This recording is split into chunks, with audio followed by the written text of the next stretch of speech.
자카르타 연합의 아름다운 아침입니다. 다 함께 사도신경으로 신앙 고백하겠습니다. 전능하사 천지를 만드신 하나님 아버지를 내가 믿사오며 그 외아들 우리 주 예수 그리스도를 믿사오니 이는 성령으로 잉태하사 동정녀 마리아에게 나시고 본디오 빌라도에게 고난을 받으사 십자가에 못 박혀 죽으시고 장사한 지 사흘 만에 죽은 자 가운데서 다시 살아나시며 하늘에 오르사 전능하신 하나님 우편에 앉아 계시다가 저리로서 산자와 죽은 자를 심판하러 오시리라.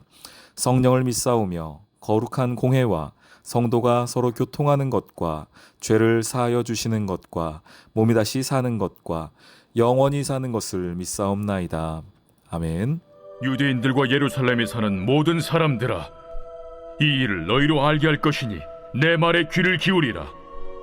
때가 제3시니 너희 생각과 같이 이 사람들이 취한 것이 아니라 이는 곧 선지자 요엘을 통하여 말씀하신 것이니 일러스되 하나님이 말씀하시기를 말세에 내가 내 영을 모든 육체에 부어주리니 너희의 자녀들은 예언할 것이요 너희의 젊은이들은 환상을 보고 너희의 늙은이들은 꿈을 꾸리라.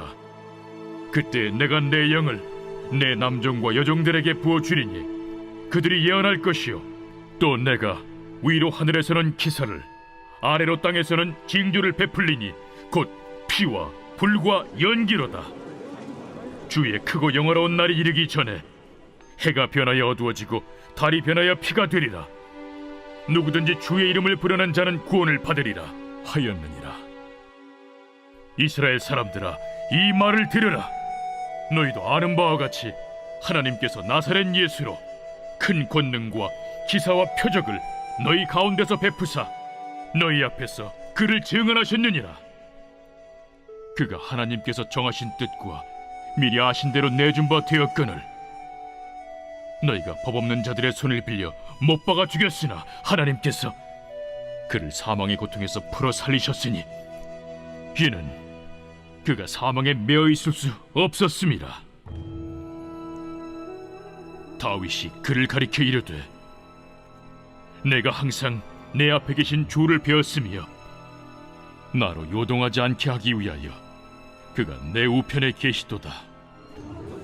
그러므로 내 마음이 기뻐하였고 내 혀도 즐거워하였으며 육체도 희망에 거하리니 이는 내 영혼을 음부에 버리지 아니하시며 주의 거룩한 자로 썩음을 당하지 않게 하실 것이미로다. 주께서 생명의 길을 내게 보이셨으니 주 앞에서 내게 기쁨이 충만하게 하시리로다 하였으므로 형제들아, 내가 조상 다윗에 대하여 담대히 말할 수 있노니 다윗이 죽어 장서되어 그 묘가 오늘까지 우리 중에 있도다. 그는 선지자라 하나님이 이미 맹세하사 그 자손 중에서 한 사람을 그 위에 앉게 하리라 하심으로 알고 미리 본고로 그리스도의 부활을 말하되 그가 음부에 버림이 되지 않고 그의 육신이 썩음을 당하지 아니하시리라 하더니 이 예수를 하나님이 살리신지라. 우리가 다 이 일의 증인이로다. 하나님이 오른손으로 예수를 높이심에 그가 약속하신 성령을 아버지께 받아서 너희가 보고 듣는 이것을 부어주셨느니라. 다윗은 하늘에 올라가지 못하였으나 친히 말하여 이르되 주께서 내 주에게 말씀하시기를 내가 내 원수로 내 발등상이 되게 하기까지 너는 내 우편에 앉아있으라 하셨도다 하였으니 그런즉 이스라엘 온 집은 확실히 알지니 너희가 십자가에 못 박은 이 예수를 하나님이 주와 그리스도가 되게 하셨느니라. 샬롬, 자카르타 연합의 아름다운 아침입니다. 오늘 본문에서는 베드로가 오순절 성령 충만함을 받은 이후에 뜨겁게 설교하는 장면이 나오고 있습니다. 이 설교의 주된 내용은 첫 번째는 예수 그리스도의 그 십자가 사건이었습니다. 먼저 우리 요엘 이야기부터 시작을 하죠. 하나님이 말씀하시기를 말세에 영을 부어주리니 하는 그 얘기를 쭉 하면서 21절 누구든지 주의 이름을 부르는 자는 구원을 얻으리라 라고 하는 요엘서 2장 28절 이하의 이야기들을 쭉 합니다. 그러면서 누구든지 주의 이름을 부르는 자, 그 사람의 구원이 있다. 이 이야기는 어떤 이야기입니까? 당시에 사람들이 가지고 있었던 구원과는 무엇이죠? 율법, 제사 이런 것들이었는데 그것이 아니라 주의 이름을 부르는 것이 구원의 방법이라는 겁니다. 그러면 그 주님이 누구냐는 것을 알려줘야 되지 않겠습니까? 그 주님이 누구였냐면 바로 나사렛 예수라였다는 겁니다. 너희에게 와서 그 놀라운 이적과 기적을 행하였던 그 나사렛 예수가 바로 그 주님이었는데 문제가 무엇이었는가? 너희가 그분을 죽였다는 것 아니겠습니까? 23절 그가 하나님께서 정하신 뜻과 미리 아신 대로 내준 바 되었거늘 너희가 법 없는 자들의 손을 빌려 못 박아 죽였다. 주의 이름을 불러야 구원받는데 그리고 주님이 왔는데 나사렛 예수가 왔는데 너희가 죽였다는 것입니다. 얼마나 큰일이 났습니까 지금. 그래서 먼저 지금 하는 얘기는 나사렛 예수 그리스도의 십자가 이 사건을 이야기하고 있습니다. 그리고 나서 또 하나를 이야기하죠. 하나님께서 그를 사망의 고통에서 풀어 살리셨으니 이는 그가 사망에 매여 있을 수 없었다. 무엇입니까? 부활을 선언하고 있습니다. 저희가 첫 시간이었나요? 어제였습니까? 이 오순절에 성령 받은 다음에 하나님의 큰일이라고 얘기하면서 그 큰일이 두 가지다. 하나는 십자가 사건이고 하나는 부활이라고 얘기했는데 바로 그겁니다. 지금 그 얘기를 하고 있는 거예요. 베드로의 설교의 이 오순절 설교의 핵심은 그겁니다. 주의 이름을 부르는 자는 구원을 얻게 되는데 그 주가 누구냐? 나사렛 예수 그리스도다. 그 예수 그리스도가 너희를 위해 십자가 졌고 그리고 나서 죽었고 부활했다는 것입니다. 근데 그 부활을 아주 멋지게 설명을 합니다. 누구의 이야기를 가지고 설명을 하냐면 다윗 이야기를 가지고 부활을 설명을 해요. 시편 16편 8절 말씀인데요. 오늘 본문에서는 25절이죠. 다윗이 그를 가리켜 이르되 내가 항상 내 앞에 계신 주를 배웠으며 먼저 다윗이 주님을 봤다는 겁니다. 나로 요동하지 않게 하기 위하여 그가 내 우편에 계시도다. 그러므로 내 마음이 기뻐하였고 내 혀도 즐거워하였으며 육체도 희망에 거하리니 이는 내 영혼을 음부에 버리지 아니하시며 주의 거룩한 자로 썩음을 당하지 않게 하실 것임이라 라고 말하면서 죽음에 매여 있을 수 없는 사망에 붙잡혀 있을 수 없는 주님을 보고 있다라고 지금 다윗이 이야기한 시편을 가지고 베드로가 설교하고 있는 겁니다. 그러면서 이제 말하죠. 29절 형제들아 내가 조상 다윗에 대하여 담대히 말할 수 있는데 30절 그는 선지자다. 왜냐? 그가 부활하신 주님을 알고 보았기 때문이라는 겁니다. 하나님이 이미 맹세하사 그 자손 중에 한 사람을 그 위에 앉게 하리라 하심을 알고 미리 본고로 그리스도의 부활을 말하되 다윗이 부활을 목도하였고 그 시편 16편 얘기가 그 이야기이고 오늘 베드로는 그 본문을 가지고 와서 구약 시편을 가지고 설교하고 있는 겁니다. 예수 그리스도가 부활했다. 근데 이 부활한 예수가 누구냐? 다윗이 주라고 고백하던 그분이다 라고 이야기하고 있는 것이죠. 결국은 우리 가운데에 하나님 앞에 우리가 고백해야 될 이야기를 베드로가 이야기하고 있습니다. 우리가 복음이라고 할 때에는 그저 좋은 소식이라고 하니까 사람들에게 위로가 되고 힘이 되는 이야기가 좋은 소식이 아니라 정말 좋은 소식은 무엇이냐면 예수 그리스도를 바르게 선포하는 것입니다. 예수 그리스도의 십자가를 선포하는 것이고 예수 그리스도의 부활을 선포하는 것입니다. 저는 이제 설교자니까요. 이 설교자로서의 압박이 항상 있다고 말씀드리지 않습니까? 참 감사한 일이긴 한데요. 우리 사랑하는 성도님들과 말씀을 나눌 수 있다는 게 너무너무 감사하고 아침마다 자연화를 통해서 수요 예배, 금요 예배, 또 주일 예배를 통해서 함께 말씀을 나누는 것이 너무 기쁘고 감사한 일입니다. 저에게 정말 기쁜 사명인데 가끔씩 이제 그런 마음 들 때가 있거든요. 이번 주 어떤 설교하지? 내일은 또 어떤 설교하나? 이런 마음 들 때가 있어요. 근데 그때마다 이제 제 스스로 다시 스스로를 다잡고 네가 설교를 네가 주제를 정하는 거 아니잖아. 너 스스로가 어떤 성도한테 하고 싶은 말 하는 거 아니잖아. 제가 항상 그 얘기를 스스로에게 하거든요. 설교에서 항상 중요한 것은 예수 그리스도가 드러나느냐입니다. 하나님의 구원과 하나님이 드러나느냐입니다. 예수 그리스도의 십자가와 복음이 드러나느냐, 그 부활의 기쁨과 생명이 드러나느냐입니다. 우리 사랑하는 성도님들, 제가 앞으로 설교하는 중에 우리 목사님 왜 저런 얘기 하시지? 뭐 예수 그리스도 이야기도 아니고 복음도 아니고 십자가도 아니고 부활의 이야기도 아닌데 하나님의 이야기도 아닌데 라고 여러분들이 혹시 들으실 때가 있다면은 저에게 카톡해 주십시오. 목사님, 오늘 설교에서 복음이 없는 것 같아요. 오늘 설교에서 하나님이 안 드러난 것 같아요. 제가 그 카톡 받으면 회개하겠습니다. 오늘 베드로가 설교했던 이 이야기를 보면서 저도 그런 결단을 다시 한번 하게 돼요. 하나님, 제 설교 가운데에 언제나 복음이 드러나게 해주십시오. 십자가와 부활이 드러나게 해주십시오. 그 생명이 드러나게 해주십시오. 꼭 부활 설교를 해야 부활과 생명이 드러나는 거 아니니까요. 말씀 속에서 예수 그리스도의 생명이 드러나는 것이니까요. 십자가 설교를 해야 십자가가 드러난 거 아니죠. 하나님의 그 십자가 지심의 그 의미와 십자가의 희생과 그 사랑이 설교 안에 묻어나는 것을 말하는 겁니다. 그런데 보면은 이게 목회자인 설교자인 저에게만 해당되는 내용은 아니라는 것을 알게 됩니다. 왜냐하면 이 복음은 우리가 듣고 오늘 복음의 얘기 잘 들었다. 오늘 복음 설교 목사님 잘하시네. 이렇게 하고 끝나지가 않습니다, 여러분. 복음을 들으면은 복음이 내 가운데 막 살아 움직여요. 복음이 가만히 있지를 못합니다. 예수 그리스도의 그 생명과 사랑과 그 부활의 능력이 절대 나를 가만두지 않아요. 어떻게 되는지 아십니까? 내 가운데에서 복음적인 삶을 살기를 내 스스로가 변화되어지기를 막 내 안에 요동치는 그 무언가가 있습니다.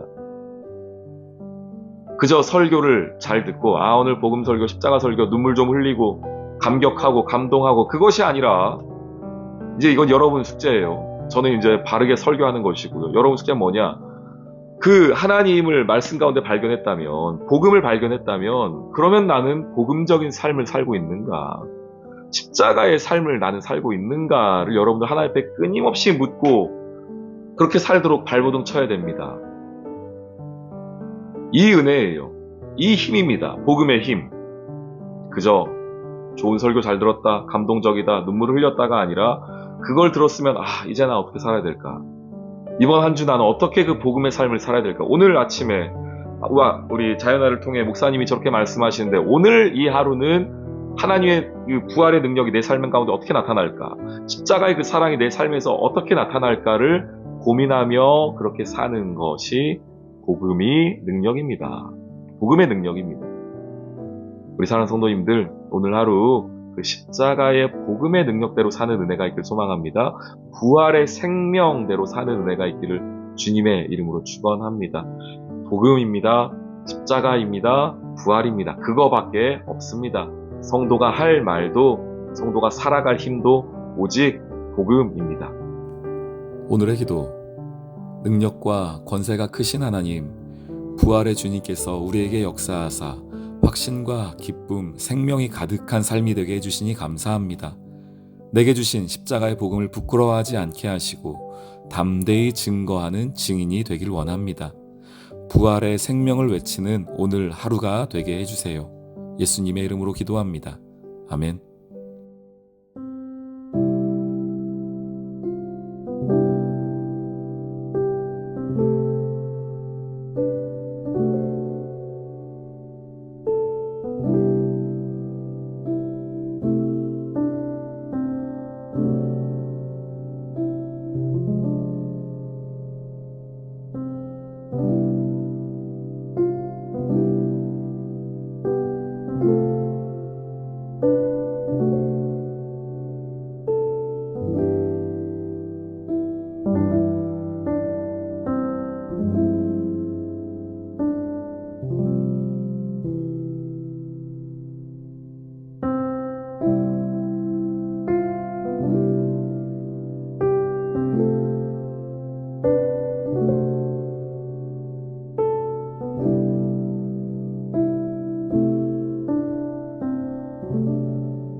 네.